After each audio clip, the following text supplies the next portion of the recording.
This is Outside the Round with Matt Burrill, a Rowdy podcast. What's going on, guys? Welcome back to another episode of Outside the Round with me, Matt Burrill. Today, a very special guest. Now, something we pride ourselves with at Rowdy is showing you guys what guys and what girls and what bands are coming up next in the scene. And this girl is someone we tell everyone about. She's got one of the best voices we've seen in town. She's a true homie, so on brand for us at Rowdy. It's our girl, Joice. Homie, how you doing? Good. How are you? Doing great. Happy to be with you on a Tuesday morning. Oh yeah, it's the best way to spend the morning. Very happy to be here. Yeah. So how's life been going for you? It's been great. I've been very blessed, very grateful. Lots of change, but things that I've prayed for my whole life. So yeah. I'm feeling grateful. I really am. Yeah. Isn't it wild to see? I mean, I'm trying to think when the first time was that Nick had you on a Rowdy on the Row. Back on the Sunday Rowdy on the Rows. Yeah, back at Duck Blind, At Duck Blind, yeah, on a Sunday night. Oh my goodness. It's probably like 2 years ago. Was that around? Probably? Yeah, it was around. Oh my gosh. Yeah, that had to have been at least 2 years ago. Because I'm coming up on like 4 years of Nashville. Yeah, to see just the pop that you've had on social media, the buzz, everybody looking for when is the music coming, and we'll talk about that in a little while, but it just seems like 2026 has been the year of Joice, and you haven't even gotten a song out yet. Yeah, it's pretty wild, but hey, it's Godspeed. Yes, so exactly, 100%. So I wanna back up because you said you've been here in Nashville for 4 years. And you've got some roots down in Florida and out in Wisconsin. So kind of walk me through what brought you here to Nashville. Yeah, absolutely. So I've been here full-time for 4 years, but I've actually been coming to Nashville since I was 13. So I really started a long time ago, and that's when I lived in Wisconsin. And I'm from Wisconsin. I have Midwest roots, big time. And then I lived in Florida for 6 years as well. So that's kind of where a lot of that Southern inspiration came into my music. But I always grew up on blues, and like my great grandpa was in the Vietnam War and wrote like a bunch of just classic blues. So a lot of that inspiration kind of came from everywhere. But yeah, as far as my start in Nashville, I was 13, and I mean, the story's kind of crazy. I ran into this writer, Josh Thompson. A legend. Yes. A legend. We're from like the same town. That's not just this writer. That is one of the guys that was the soundtrack to country music as a composer, as a writer, as an artist. Like his album that he put out was so good. Amazing. And it's funny because I was a huge fan. I mean, growing up, he was the hometown legend. So my dad always had him on the radio, like just everything. And I actually ran into his aunt and uncle at a show I was doing because I've been playing shows since I was like 10 years old. That's just how it is in Wisconsin. You play at bars. It's not a big deal. And they told me about Josh. And then eventually him and his wife found out about me. And she was also working at the time, I believe, with Show Dog. And they ended up signing me to a development deal when I was like 13. Wow. And that's where I got a lot of my writing, I guess, expertise, and I learned a lot from him just sitting in rooms and co-writing. Yeah. And that's when I also learned a lot about Nashville, a lot about the business, good and bad things. And yeah, so I've just, like, my parents just trusted them and put me on a plane by myself for like years. And I would fly to Nashville and have these insane co-writes. And looking back, I just really can't believe that I was even in the room at the time. So I really owe a lot to him. It was a very cool time. That's that small town Midwestern mentality where it's like, this is a hometown guy. We trust the Thompson family with our daughter. Oh yeah. It's like, I mean, my parents, they were like, oh, like, just let her go. And it was good times. Now, where in Wisconsin did you grow up? I grew up in Germantown mostly, which is kind of southeast Wisconsin. Okay, so I've fallen in love with the state of Wisconsin because there's a festival that we do up there called Crossroads 41. It's in Oshkosh. Oh, yeah. So it's where Country USA, where Coosa used to happen. And I got to tell you, like, the Midwest, we love it. Like, that is, Rowdy started at a festival in Ohio. And it's like, there's just this kindness, but everybody parties really hard. But nobody can handle alcohol like people in Wisconsin, especially in the summertime. Because you only get, like, a handful of months a year that are, like, pristine weather. And you guys take full advantage of it up there. Oh, we definitely do. And I mean, Wisconsin also has the biggest music lovers. I think people don't understand there's not much to do in the wintertime, so everyone is going and seeing live music, and that was just a great place to be. So you're a kid playing bar gigs. Yes. I've seen it all. What is Truly. what is that like being like you're in middle school and Oh, you're yeah. going to the local dive bar and you're playing, what songs are you playing at 10, 11, 12, 13 years old in a Wisconsin dive bar? Hey, Wagon Wheel worked really Okay, well. yes, you're playing the hits. Absolutely. Just, I mean, a lot of old country, honestly, because people in Wisconsin, like, really love country. And I grew up more so in the country. So that was really what I was playing. And, I mean, that experience was just having my dad really close to me at all times. So, Yeah. but it was really fun. I mean, I was surrounded by a lot of good people, but I have definitely seen it all. I mean, I have had a lot of drunk people way too close to me at a very young age, but you know, it gives you tough skin and it teaches you. So I was grateful for it. What were the big non-country songs that first got you in there? Because your style, yeah. it's like you obviously like you fit in the country world. You fit in like that Americana world. You fit in that Southern rock, that bluesy. Like when I just think of what American music sounds like, I think of what your stuff is. You know, like you. people describe like Lynyrd Skynyrd as not just Southern rock, like it's American music. Like John Fogerty is American music, you know? Like, so what were the non-country songs that kind of got you inspired and going at a young age? Yeah, actually, John Fogerty is a big one. So a lot of CCR, that was actually like my great-grandpa's favorite band. So that was played a lot around the house. Makes sense with the Vietnam stuff. Yes, Fortunate Son exactly. was like the soundtrack of that was era. it. Oh, yeah. So a lot of CCR, lots of Lynyrd Skynyrd. That was my dad's favorite. A lot of Jamie Johnson, which kind of, like, I feel like he was very outlaw. He was more rock and roll than people give him credit for. Yeah. So that was always cool. And then when I hit high school, like got into that age, I was sort of becoming rebellious of what my parents would listen to. Yeah. And I found Led Zeppelin and Aerosmith and then like a lot of grunge rock. And that really was a big deal for me. So that definitely helped me become who I am today, for sure. What is it about grunge rock that sunk you in? Because I love grunge rock. Nicky T lived in the grunge rock era, so he tells me about what the 90s and early 2000s were like. But is it the sonic sound? Is it the storytelling of it? Like, what is it? I think it's the emotion. I feel like there's a lot of angst in it, and also just grunge rock really talks about mental health and these deeper issues. I feel like a lot of other music doesn't do maybe as well. Like if you're really going through it, I think grunge rock is the place to be. And I might have been going through it or just was a teenager feeling it, but I absolutely love grunge rock. I just think it's like it's very relatable.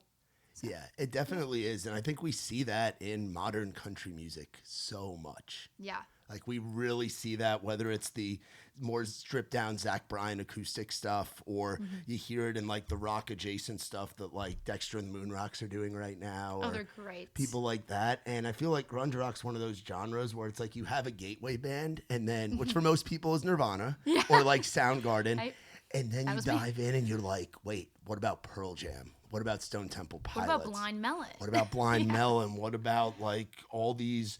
And then you have like those super groups where you had like what was it, like Audio Slave and Temple of a Dog, where all those great musicians just started forming other grunge bands outside of their normal grunge bands. Right. Oh yeah, I think it's like the need for emotion, and more than ever, I love where music is heading because a lot of people are just being vulnerable and keeping it real, and I think there's definitely a wave of that emotion coming back for sure. Yeah, so, absolutely. Cool. And you talk about emotion, you draw a lot of emotion when you're playing live, whether it's acoustic on a round or whether we're lucky enough to have you full band at one of our Rowdy on the Rows over at Odie's. I mean it. I'm not just saying it because you're sitting here and the fellas are sitting over there, but it's like your full band show is one of the highlights of what we've gotten to do with being over at Odie's and being losers and duck blind back in the day. Like, talk about your mindset when you go into a performance and you're up there rocking out. Yeah. Well, first of all, thank you, because that's my biggest goal is, I mean, to help other people feel that emotion and honestly just like escape their everyday lives. Like, I feel like that's my purpose in music, is to help people just feel good or feel sad, feel whatever they need to feel. And my mindset when I get on stage is just to be raw. Like, I don't want to do anything that feels pushy or feels out of myself. Like, it's my truest form. Like, I really think being on stage is my truest form, and it allows me to just be emotional because it helps me as well. And yeah, my mindset is really just like trying to do whatever I can do to show the crowd what I'm feeling. So I just try to keep it real. And I love the balance of like the songs that really put you in the feels that are like a little bit slower sonically. Yeah. And then there's moments where you're just rocking out and you're just this little girl with a big voice just ripping on the guitar, and like you can hear the grungy elements in it. That's great. Yeah, it's so fun. Oh my gosh. Just even the sad songs are fun for me. And there's honestly no better feeling than like feeling rock and roll, and everybody's got to feel it. Especially on a night like predominantly a lot of our folks that are playing are more in that mainstream country or the traditional country stuff. And then it's like you get up there and it's like an element of this, an element of that. And then you just smack us all in the mouth with just this rockin' sound and with your voice. When did you start really seeing the ball rolling? Because this past year's been crazy for you, I think, to say the least, right? Yeah, it's been crazy, but in the best ways. You know, I've been doing it for so long. I feel like the ball has been just slowly rolling my whole entire life. And I really think coming to Nashville has just helped me become who I am more and more. But this past year, when I started putting just more effort into my persona and posting on social media and just kind of putting in that elbow grease and the work that comes out of it, I've definitely seen a big growth as far as attention and just people coming to my music. So it's been great. How hard is it to open up and work that social media muscle? Because I hear that from so many guys and girls that are talented writers, artists, bands, and they're like, man, we just want to write our songs and we just want to play them. We don't want to have to work and run our TikTok, our Instagram, our YouTube, and Facebook. But it's so important. You know, it is so important, and I was the biggest hater for the longest time. You're not alone in that feeling. So many people have felt that way. Because we're truly, like, I'm a songwriter. I'm an artist. And I think I speak for a lot of other artists that we're artists. We don't want to do the business side of things. We don't want to have to market ourselves because it's exhausting. It kind of works a different part of our brains. And I had to really learn how to love it. And I had to learn to do it in my own way that just allowed me to feel like it was progressive and it was going to benefit me, even if the videos didn't do well. So like a lot of times I like to post raw videos of me just straight up playing a cover or playing a song. And I see it a lot as practice. And I think that helped me just with that social media mindset of like, okay, this is practice. I'm just going to do it and it's going to make me better. So, but that was a hard thing to get over and to just be consistent of too with social media. I feel like it's when you're a kid and you see everyone jumping off the high dive or like swimming in the deep end, and you're like, man, I don't know if I want to do that. And then once you do it, it's like it just becomes routine. Yes. Like you just have to take that leap and take that jump. And something that I love about your social media is one, you found like your way of doing it, and you're making a song swampy is so freaking cool.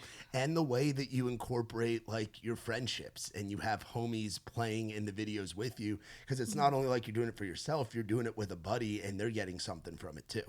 Absolutely. Yeah. If there's anything music in general has taught me, it's that you have to work together with everybody. And I don't want to do music for myself. I want to do it for other people, and I want it to bring people together. And I think there's no better way to do that than to be singing with your friends or writing songs with your friends. Yeah. And truly that is what it's about.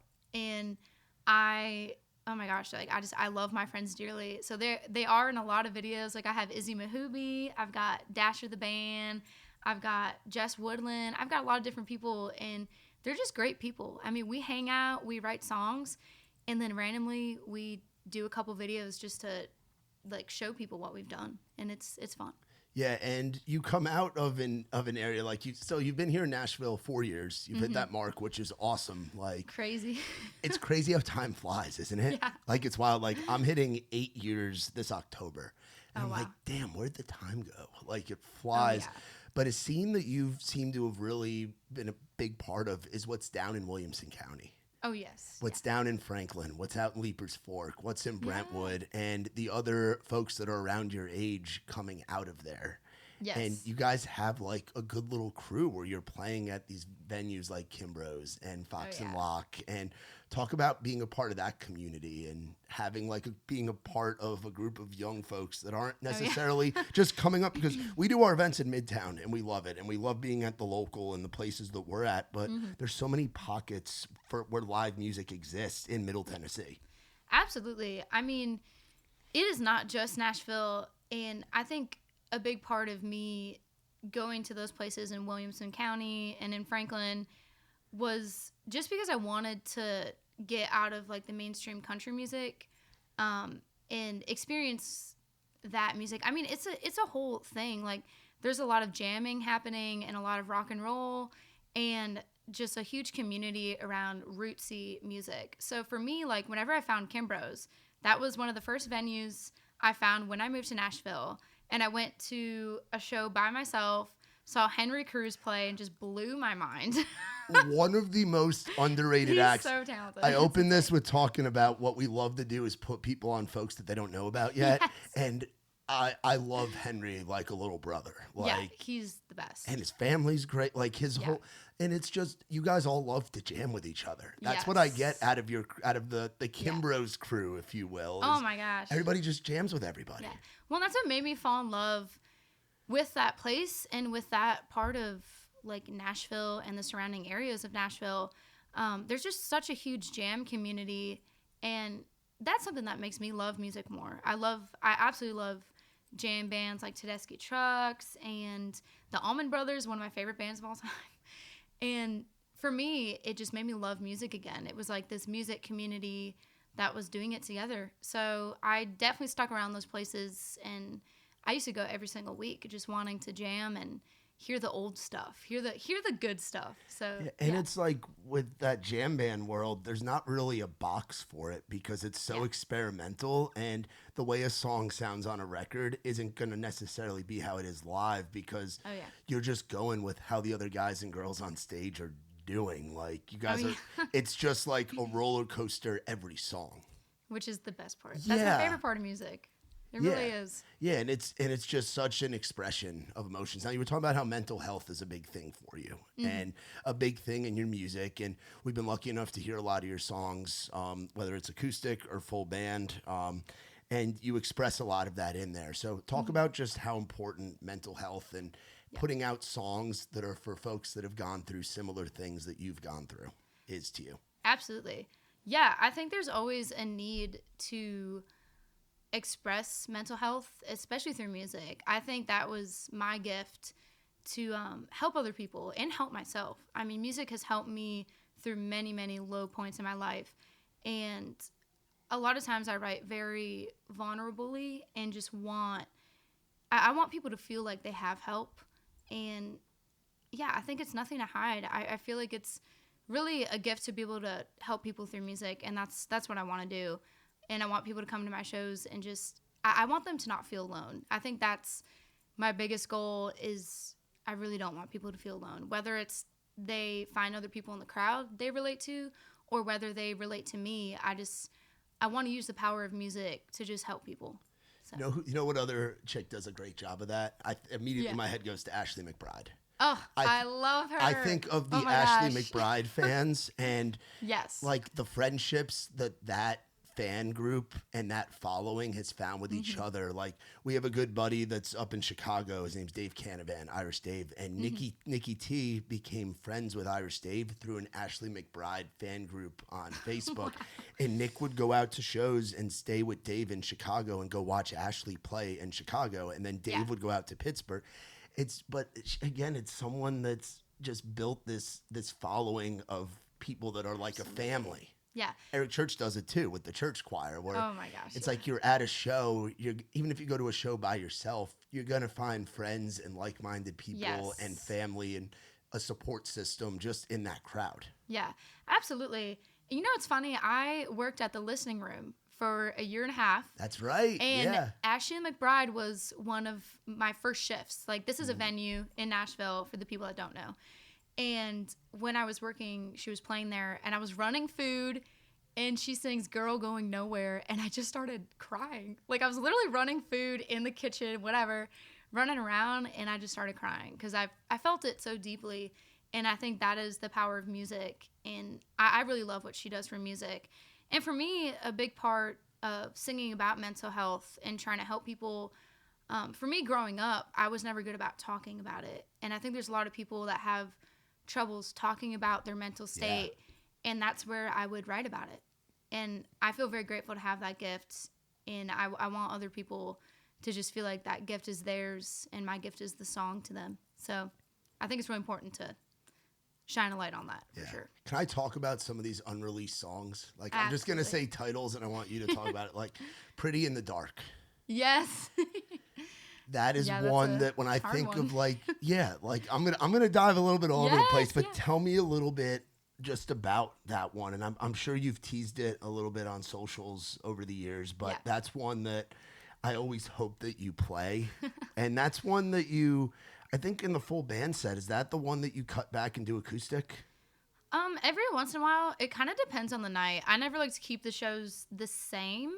For that one, it's really half and half, but I keep it very stripped down. But talk about that one, because it's not out in the world, but it's one that just sticks with me. Oh, well, thank you. That makes me happy. But yeah, that one has been around for a minute. I wrote it with Autumn McIntyre. That was one of my favorite writes.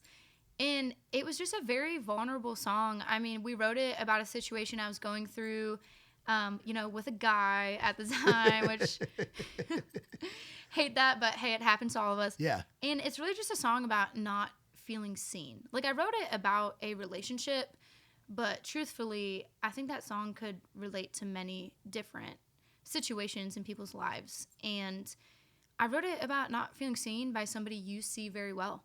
And it was a hard song to write, and it was an even harder one to sing. And for a long time, I did not sing it. It was hidden. It was thrown in the back catalog for a very long time. And then I finally did, and I just realized how much it helped people. So then I kept singing it, and then it helped me more.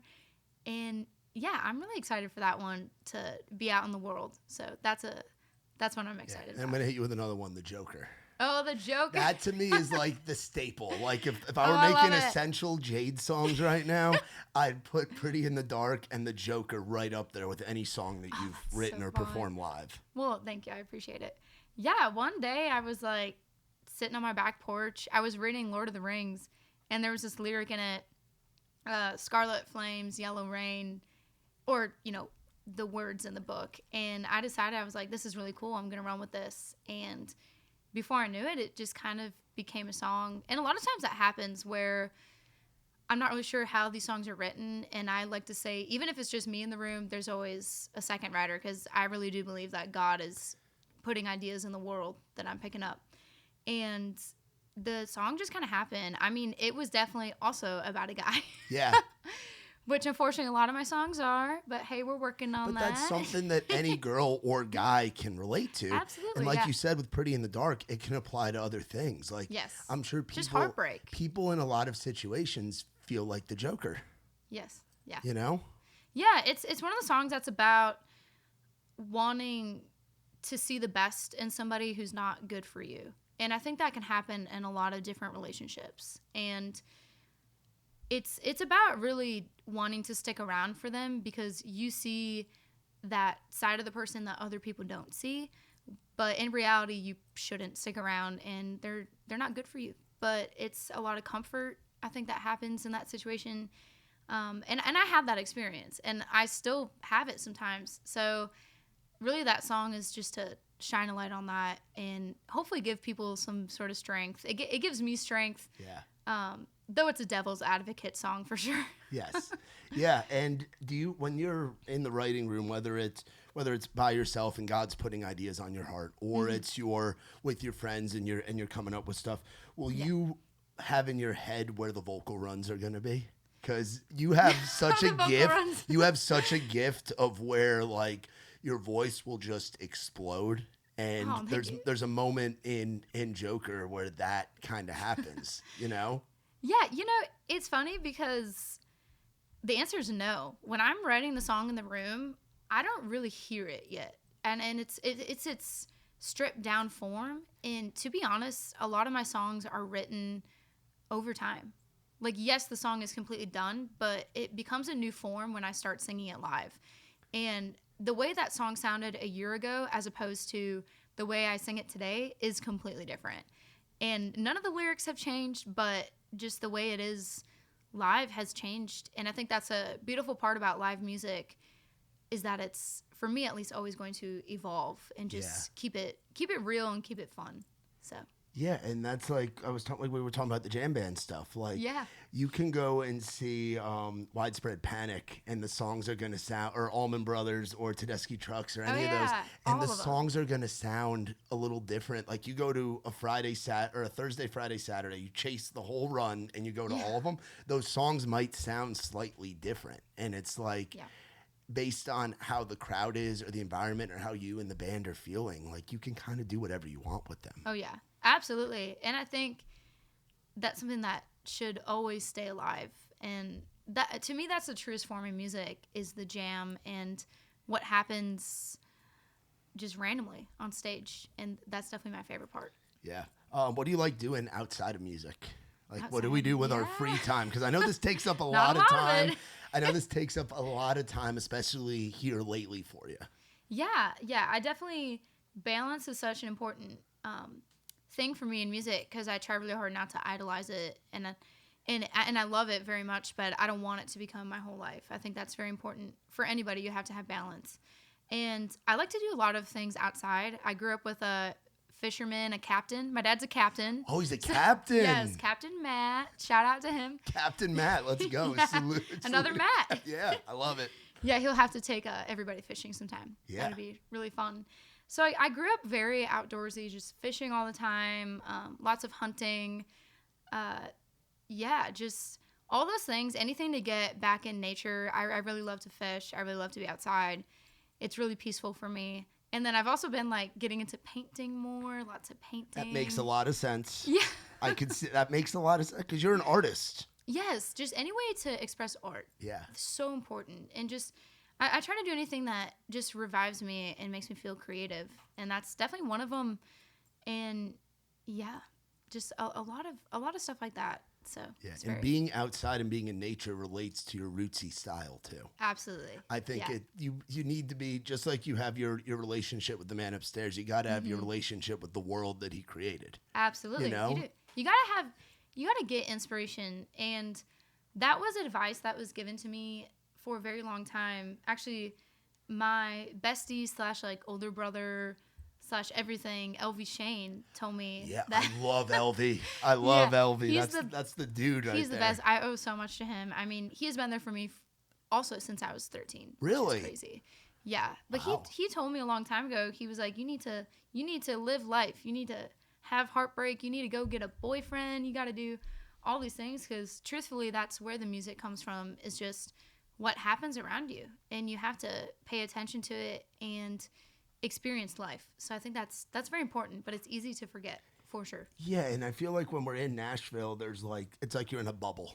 Yes. Especially when the ball really starts moving fast. You get in this bubble of, and it's good to be in a routine, but then it gets stressful and there's anxiety. And like, Right. I was talking with one of the artists that we were doing a festival with over the weekend, and he was like, man, I'm thinking about just moving down to Florida and then coming up to Nashville when I need to, just to get out of the bubble, you know? Because totally fair. when you like you said, idolizing it, I've never heard that word for it, but when you make it all that you're doing, it can get very stressful, and your wheels will start turning in your head, and Absolutely. you're questioning, why isn't this happening yet, but it's happening for this guy or this girl.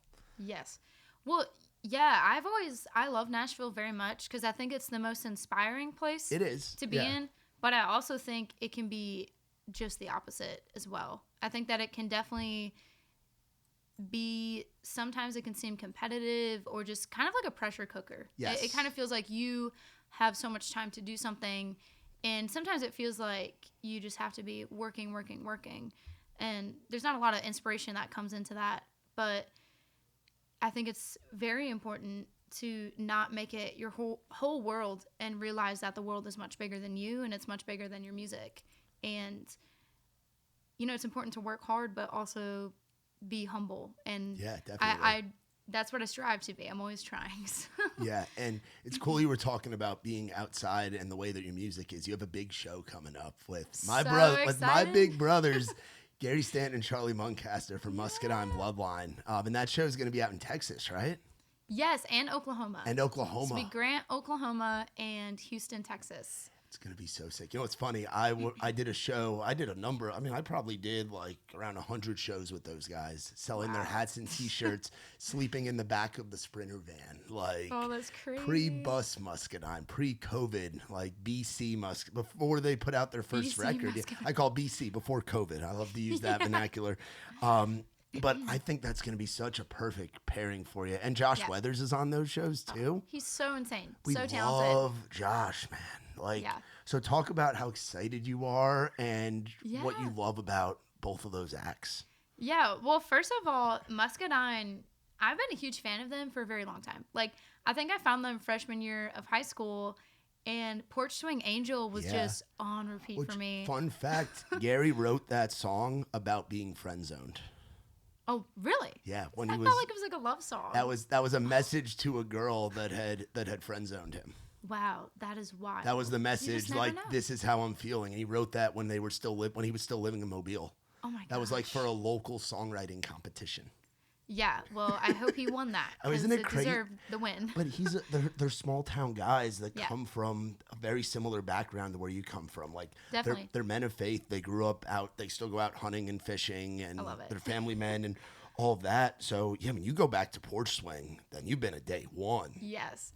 Yeah, so it's really like, it's a very cool full circle. I mean, I have been playing shows my whole life, but I have not played this big of a show before. So I'm really, really excited. I mean, a little bit nervous, but more so just excited. And I'm also really excited to just meet their fans and to be a part of that crowd. And I feel like it's going to be hopefully a good match. So I think it's a perfect match, and I can speak from experience. Their fans, we were talking about like the Ashley McBride fans, the Muscadine fans. That is a cult following. Like, they love those boys. And what's really cool about being in the opener position is it means that the artist is kind of saying, all right, we believe in this guy, this girl, this band. Like, it's that seal of approval. So their fans immediately know, oh, if Joice is opening for Gary and Chuck, then she's got their approval. Like, we're going to love them. Yeah, they're a very welcoming bunch. And I think it's going to be perfect with this new music coming out. I know we got some announcements coming. Oh yeah. I hear you've been working on a record. Oh yeah, I've been working on a record. So it's been a long time coming, but I think the timing finally feels right, and it's craziness. I'm working with Mike LaPinto. Yeah, and legend. Oh my gosh, he's amazing. It's been the most natural process I've been in, and we're recording the whole thing live. So as you should, just like in a full band live setting. That to me is who you are as an artist. It's a full band show, and it's real and it's raw.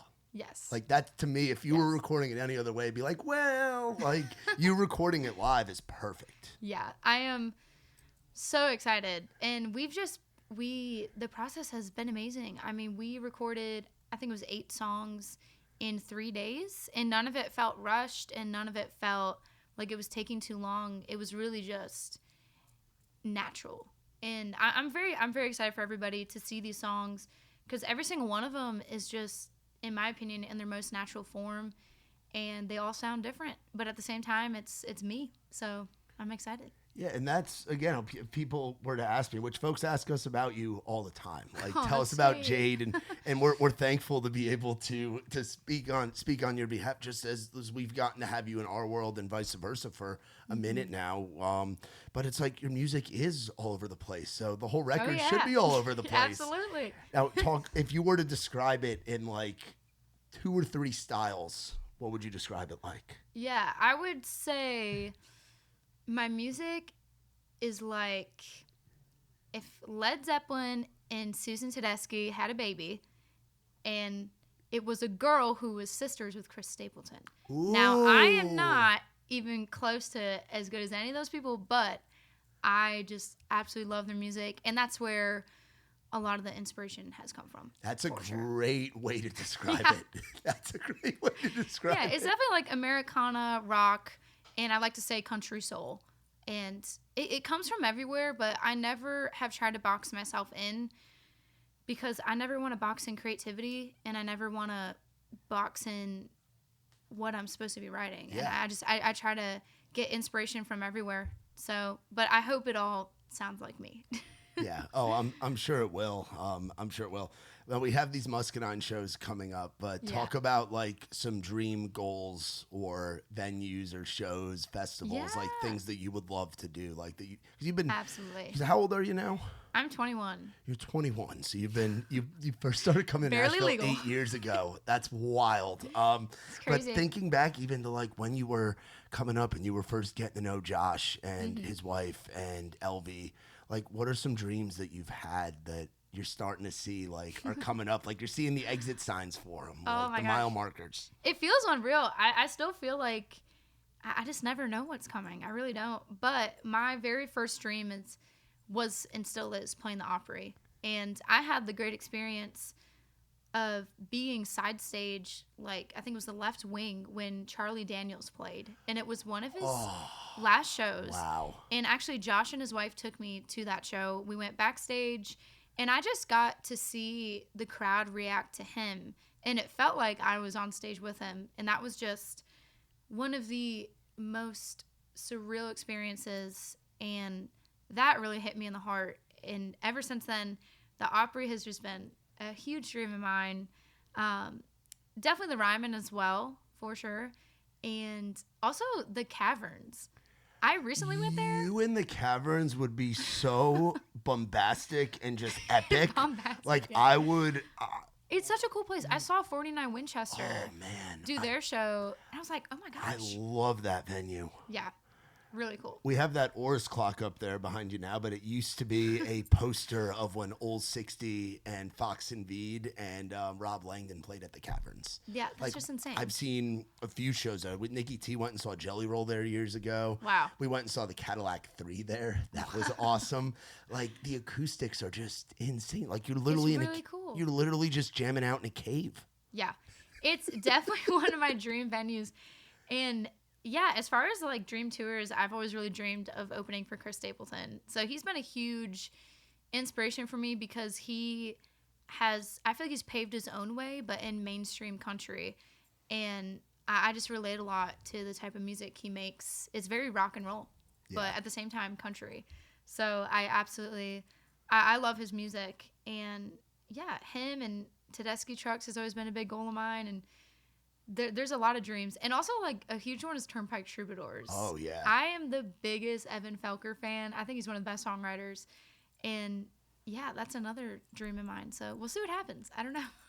Yeah, and Stapleton's was a journeyman, too. Like, you talk about your journey where this really started for you going back to 11 years ago. Little when kid. You were 10. Yeah, so you've been in this pursuing music as a dream and having music as a part of your life for over a decade now. Isn't that crazy? It's to think about it. It's like I might have done my 10 years in Nashville. Like, just how much I was in and out of here. I mean, I have a long way to go. Don't get me wrong. I got a lot of patches to earn. You're just getting started, but the rocket ship is like, it's right there. Like, it has to be just so dang exciting for you. It's exciting. It's scary. And at the same time, I try not to think about it a lot. I just try to keep my head down and just write music. And you wouldn't be feeling nervous and you wouldn't be scared if this didn't mean the world to you.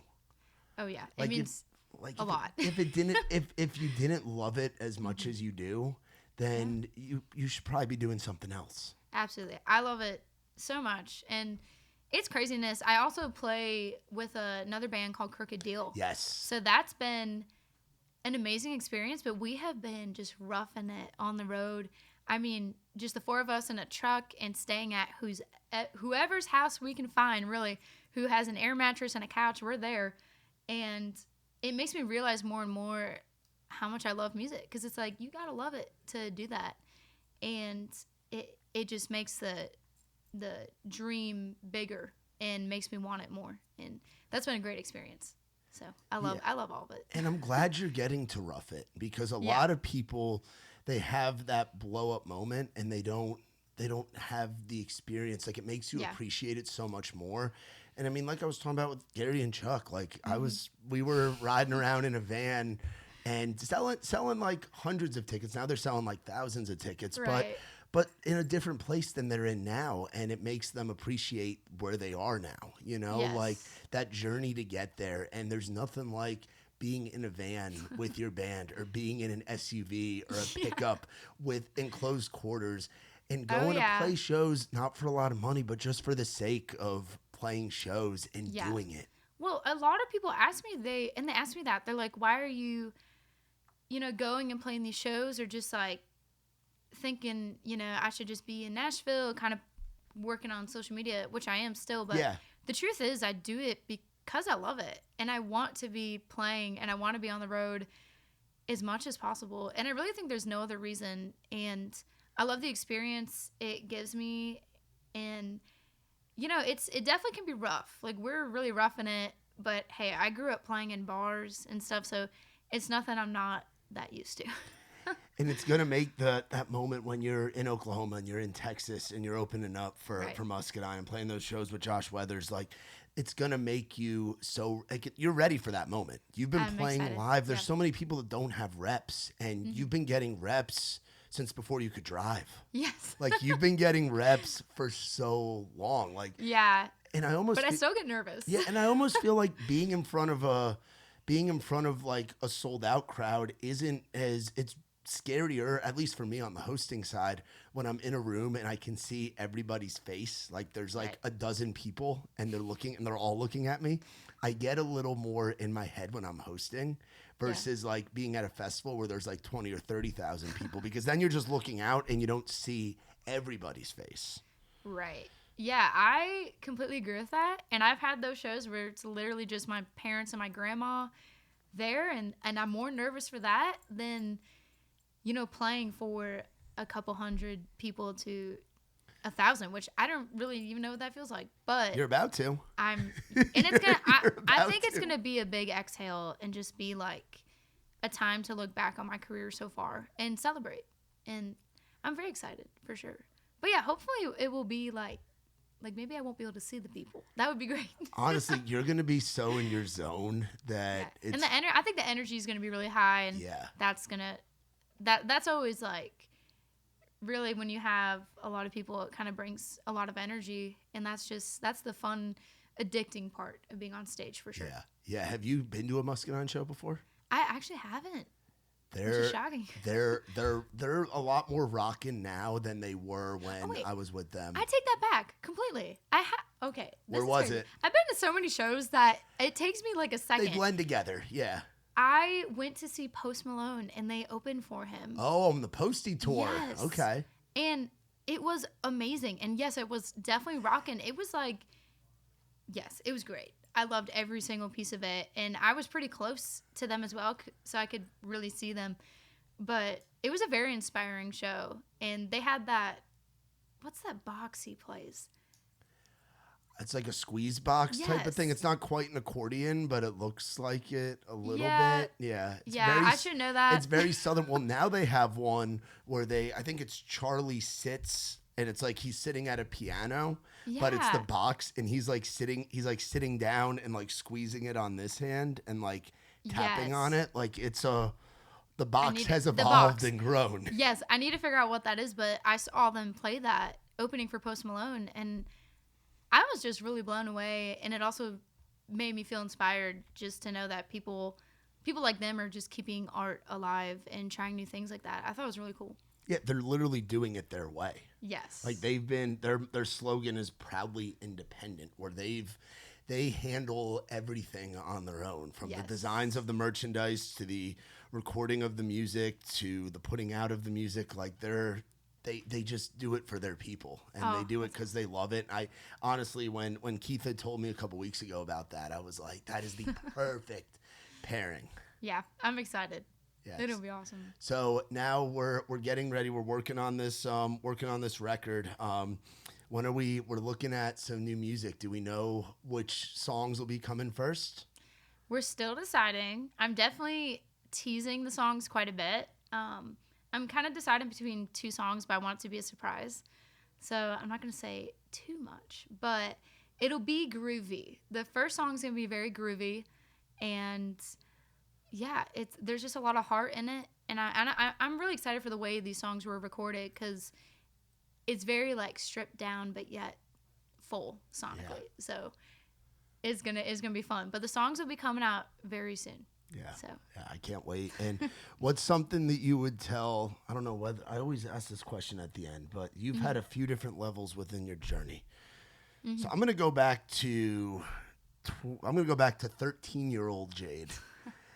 Flying out of the Milwaukee airport to down here to Nashville to stay with the Thompsons and start getting reps and getting your little toes dipped in the pool that is the Nashville music world. What would you tell that little girl now, knowing what you know and what you're experiencing? You're on the cusp of your debut album. What would you tell that 13-year-old you? I would say put more trust in God, because truly, I cannot do any of it without my faith, without Him.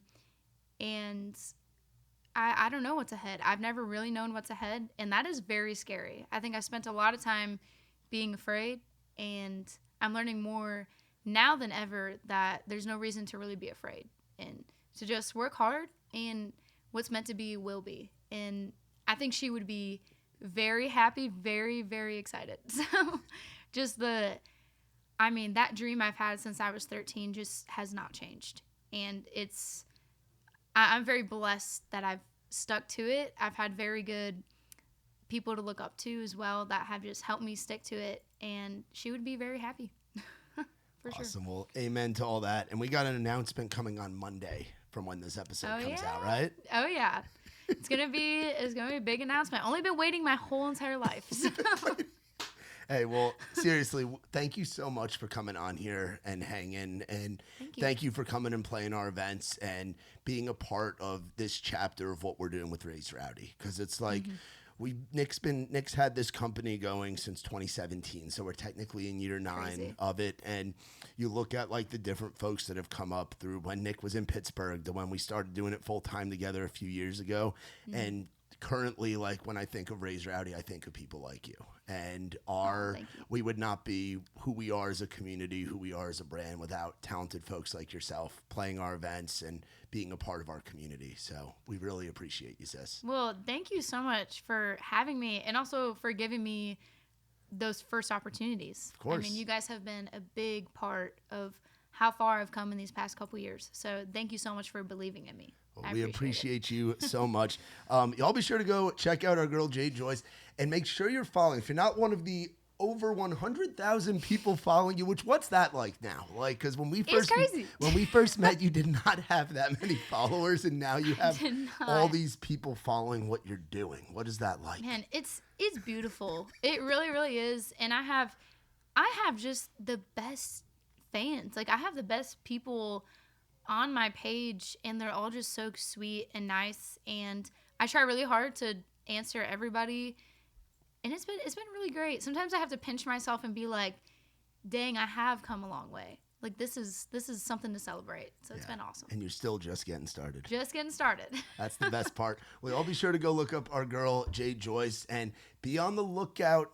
Announcement coming.